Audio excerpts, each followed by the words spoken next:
L'informatisation a suscité l'automatisation des tâches répétitives, lesquelles étaient autrefois accomplies par une main-d'œuvre dont les entreprises laissaient les facultés mentales et intellectuelles en jachère.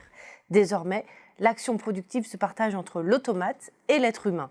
On passe de la main-d'œuvre au cerveau d'œuvre, ce qui implique nécessairement une transformation des organisations. Michel Vol, bonjour.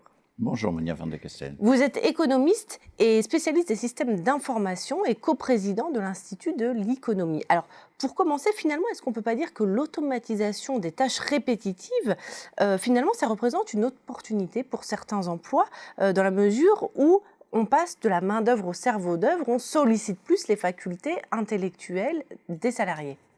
Effectivement. Au fond, ce qu'apporte l'automatisation, l'informatisation, c'est précisément d'automatiser toutes les tâches répétitives, qu'elles soient physiques ou mentales.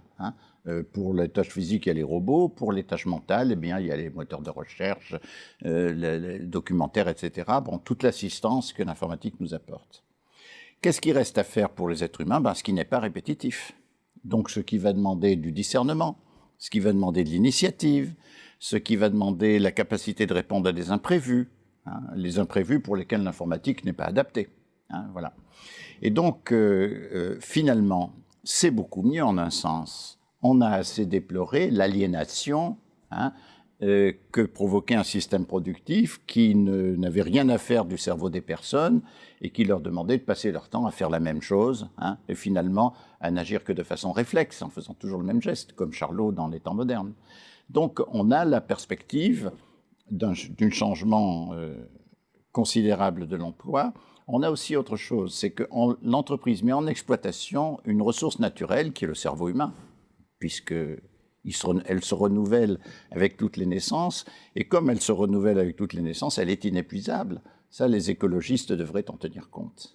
Oui, mais alors ce que vous dites, c'est que là, avec cette nouvelle organisation, finalement, cette nouvelle sollicitation d'autres compétences, on a une nouvelle considération de certains emplois, ce qui va impliquer une nouvelle forme de hiérarchie.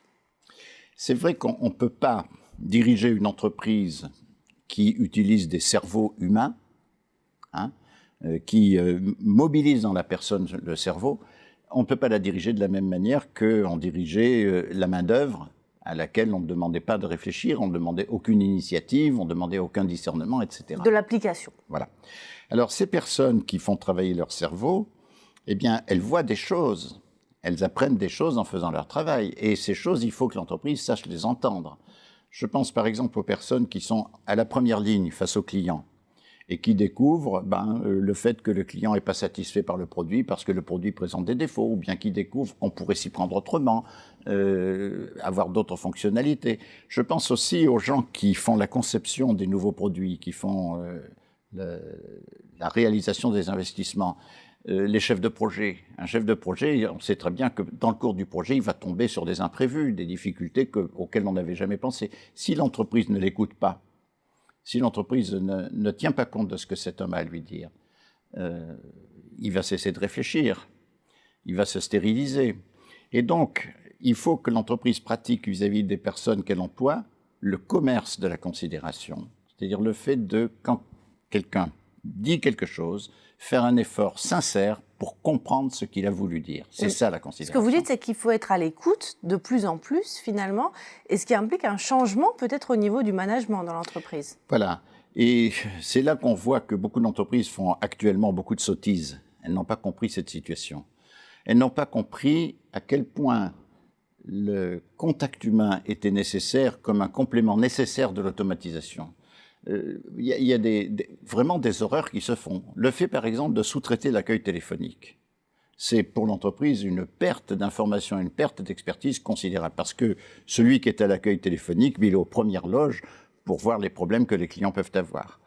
Le fait aussi de mettre en face du client un robot, vous savez, qui vous dit tapez 1, tapez 2, tapez 3, c'est se moquer du monde.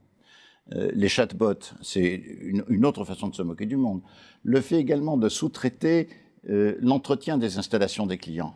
Vous envoyez chez le client quelqu'un qui n'est pas de l'entreprise, qui éventuellement va cracher sur le donneur d'ordre parce qu'évidemment, il n'est pas content de la relation avec le donneur d'ordre. Voilà.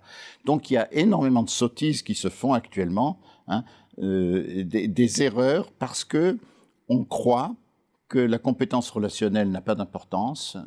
On croit que finalement, on peut mettre n'importe qui en face du client. Regardez quand vous faites vos courses. Un commerçant aimable et compétent, c'est formidable. Est-ce qu'on en est assez conscient ?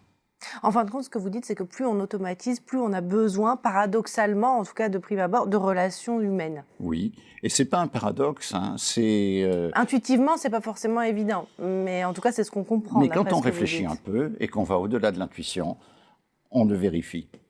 Merci Michel Vol. Merci Mounia Van de Castel.